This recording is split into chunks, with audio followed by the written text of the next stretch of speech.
तो नमस्ते प्रणाम। मैं राइटर राजा सिंघनिया और राजा राइटर ऑफिशियल में आपका स्वागत है। तो चलिए दोस्तों, आज की इस वीडियो में हम क्या बताने वाले हैं कि गाना कैसे लिखे। दोस्तों, कोई राइटर बनना चाहता है तो ये वीडियो को पूरा एंड तक देखिए, तभी आपको समझ में आएगा। कोई राइटर बनना चाहता है तो देखिए लिखे हैं गाना कैसे लिखे। इसमें साफ साफ बताने वाले हैं कि गाना कैसे लिखे और गाना में तुकबंदी कैसे लड़ाए। अगर कोई सिंगर है तो ये सिंगर भी है तो वीडियो का फुल देखिए। ये गाना न्यू ट्रैक लिखा गया है, बिल्कुल फुल और फ्री गाना है।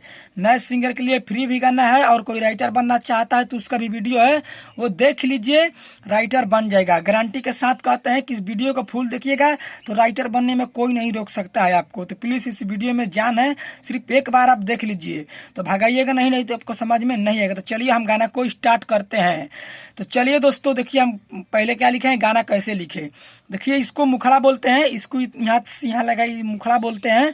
तो देखिए मुखड़ा वाला लाइन में क्या लिखे हैं, ध्यान से देखिएगा तभी आपको समझ में आएगा क्या लिखे हैं। यहाँ पर देखिए, थोड़ा जिम कर देते हैं कि चले लू रोडे पर तू तो कमाल लागे लू, गोरिया देखे में तू शोरूम के माल लागे लू। जैसे कहने का मतलब हमारा ये दोस्तों है कि देखिए, मान लीजिए हम यहाँ लिखे हैं कि चले लू रोडे पर तू तो कमाल लागे लू, तो सीधा आपको दिखाई दे रहा है कि जब यहाँ पर कमाल लागे लू आ गइल तो यहाँ का आई शोरूम के माल लागेलू, कमाल लागेलू, शोरूम के माल लागेलू। तो कहने का मतलब हमारा ये है कि चले लू रोडे पे तू तो कमाल लागेलू आ गया, तो फिर यहाँ पर क्या गिरेगा, शोरूम के माल लागेलू। तो हमारा क्या हो गया, ये गाना बिल्कुल मुखड़ा लाइन जो है सही हो गया। तो इसी तरह गिरना चाहिए, इसी को बोलते हैं तुकबंदी। कमाल लागेलू, माल लागेलू, चाल लागेलू, पाल लागेलू, नाल लागेलू, ऐसा आएगा तो इसको क्या बोलते हैं, तुकबंदी। पहला स्टेप आपको समझ में आ गया है, मुखड़ा है, इसको क्या बोलते हैं, तुकबंदी। यहाँ पर जो गिरेगा कमाल लागेलू, चाल लागेलू, नाल लागेलू, माल लागेलू, इसको बोलते हैं तुकबंदी, इसको बोलते हैं मुखड़ा। ये गाना इतना को बोलते हैं मुखड़ा। चलिए मुखड़ा को हम थोड़ा बहुत गुनगुना देते हैं, कैसा है कि अरे चलिलू रोडी पे तू तो कमाल लागेलू, ए हो, दो बार गाना है।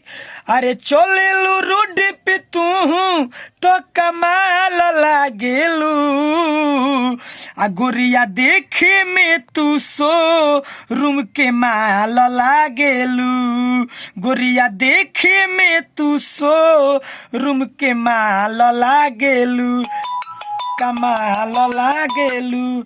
देखिए यहाँ पर क्या लिखा है, कमाल लागेलू आ शोरूम के माल लागेलू। तो ये मतलब हमारा गाना सही हो गया, ठीक है ना।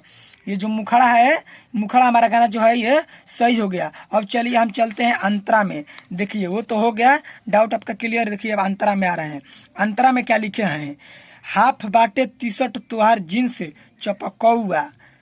जैसे कहने का मतलब है, हाफ बाटे टी शर्ट तुहार जींस चपकौआ, आ ले ले बाड़ू ओढ़नी गोरी तूहू झलकौआ। आपको सीधे समझ में आ गया होगा कि चपकौआ के उल्टा झलकौआ होला, चलकौआ होला, नलकौआ होला। ऐसा करके आना चाहिए तब गाना सही होगा। इसको चपकौआ को हम बोलते हैं तुकबंदी, झलकौआ को बोलते हैं तुकबंदी। लास्ट में गिर गया चपकौआ तो गिरेगा यहाँ झलकौआ, तब हमारा क्या होगा, गाना सही होगा। ये जो देख रहे हैं ये अंतरा है दोस्तों। तो चलिए हम थोड़ा इसको गुनगुना देते हैं। अरे हाफ बाट टी शर्ट तो हारे जींस चपकौआ, ले ले बाड़ू ओढ़नी गोरी तू झलकौआ। देखिए वहाँ क्या लिखे हैं, चपकौआ झलकौआ गिर गया ना, इसी को कहते हैं तुकबंदी। तो ये देखिए गाना हमारे ये क्या होगा, अंतरा वाला स्टेप सही होते जा रहा है। अरे हाफ बाट टी शर्ट तो हर जींस चपकौआ, ले ले बाड़ू ओढ़नी गोरी तू झलकौआ। अब देखिए आगे यहाँ पर, अरे गोला नहीं तू देखे में बारूद लागेलू। देखिए बारूद लागेलू, कमाल लागेलू, लागेलू बारूद लागू, लागे ना। तो गाना हमारा क्या होगा, सही हो गया।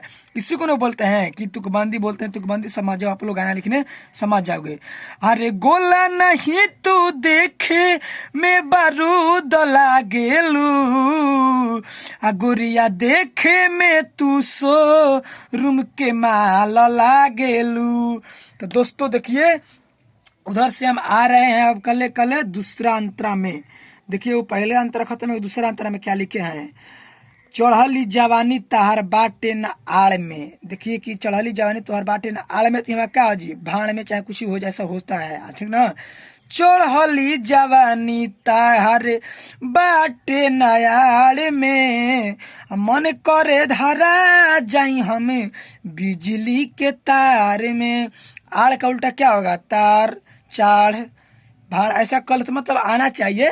तो कहने का मतलब है कि शब्द शब्द नहीं लेना है, अच्छा शब्द लेना है। तो आड़ के उल्टा तार हम कर देते हैं।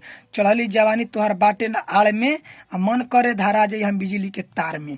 आड़ में तार में, गाना हमारा क्या होगा, सही हो गया।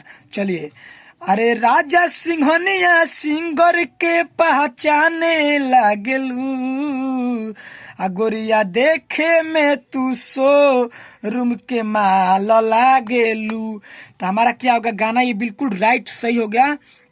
ऐसा करके आना चाहिए। नए सिंगर के लिए फुल और फ्री गाना है। तो देखिए यही मुखड़ा है, मुखड़ा को देख लीजिए। गीतकार महाराजा सिंघनिया। अगर कोई भाई हमसे पर्सनल गाना लिखवाना चाहता है तो हमारे जो स्क्रीन पर मोबाइल नंबर दिख रहा है इस पर कॉल करिए, कम से कम खर्च में गाना लिखवाइए। तो चलिए दोस्तों, आज की इतना ही वीडियो है, आज की इतना ही वीडियो। चलिए हम बाय बाय।